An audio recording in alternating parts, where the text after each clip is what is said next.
की मनोज जरांगेंमध्ये दम असेल तर त्यांनी सांगावं की कुठं घुसायची भाषा करायची. काय तिकडे म्हणा पळ किती काय भेटत येत.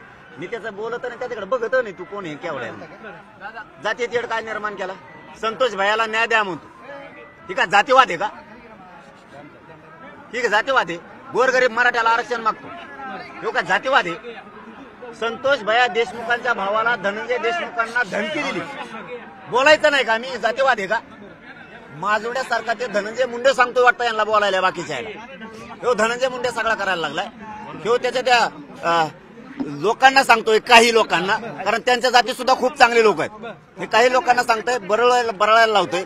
तुम्ही प्रतिमोर्चे काढणार म्हणजे आरोपीसाठी. मग तुम्हाला ही रोड पाहिजे. तुमचा माणूस मेल्यावर नाही मोर्चे काढ्या प्रति मग जमन का? कोणते धनंजय मुंडे राजीनामा मागितला जातो. ते राजीनामा देणे तिकडे मस्त वाटत आहे. आमचं काय होत नाही. 50 मंत्रिपद घेतले तरी तू जी जातीय तेढ निर्माण करायला लागला ना, ह्यो पहिला धनंजय मुंडे थांबवायला पाहिजे. आणखीन खोलात जाशील ना धनंजय मुंडे, आणखीन खोलात जाशील. आणखीन खोलात जाऊ नको. मी 4-5 वेळेस सांगितलंय तुझ्या जातीच्या लोकांना समजून सांग. काही लोक मुद्दाम जातीय तेढ निर्माण करतायत आणि तू फोन करून ओबीसीच्या नेत्या सांगू नको माझ्या कोण बोल म्हणून. जातीय तेढ निर्माण होऊ देऊ नको. कारण आता आम्हाला धनंजय मुंडेवर शंका नव्हती, यायला लागली. आधी नव्हती. आतापर्यंत 20-25 दिवसात धनंजय मुंडेचं आम्ही कधी नाव घेतलं नाही. धनंजय देशमुखला धमकी दिल्यापासून आम्ही सुरू केलं. आणि हे काय, हे बाकीच्यांना काय सांगू नको. काय होणार नाही आणि या वळणावर नेऊ नको.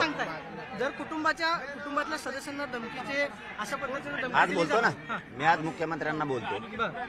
100% मी या विषयात आता मुख्यमंत्र्यांना बोलणार. त्यांना कधी बोललेलो नाही. कारण ही जाती हो, कारण जर आता संतोष भैयाचा खून झाला आणि धनंजय मुंडेचा खून करून पोटच भरणार नसलं, त्याला आणखीन त्याचे लोक मराठ्याच्या अंगावर घालून जातीवाद निर्माण करायचा असला, जाती तेढ निर्माण करायचा असला, काही विकत घेतलेले त्यांनी ओबीसीचे नेते हे जर बोलायला लावायचे असले, काही ओबीसीचे नेते लय हुशार येतो. ते या दुःखात सहभागी आहेत. ते बोलत सुद्धा नाही त्या विषयात. आणि हे माज मस्ती आल्यासारखं बोलतात. तुमचा मेलर बॅनर मोर्चा काढू म्हणून हे मुख्यमंत्र्यांना सांगणं खूप गरजेचं आहे. खूप सांगणं गरजेचं आहे मुख्यमंत्र्यांना की जातीय तेढ निर्माण करायला लागले.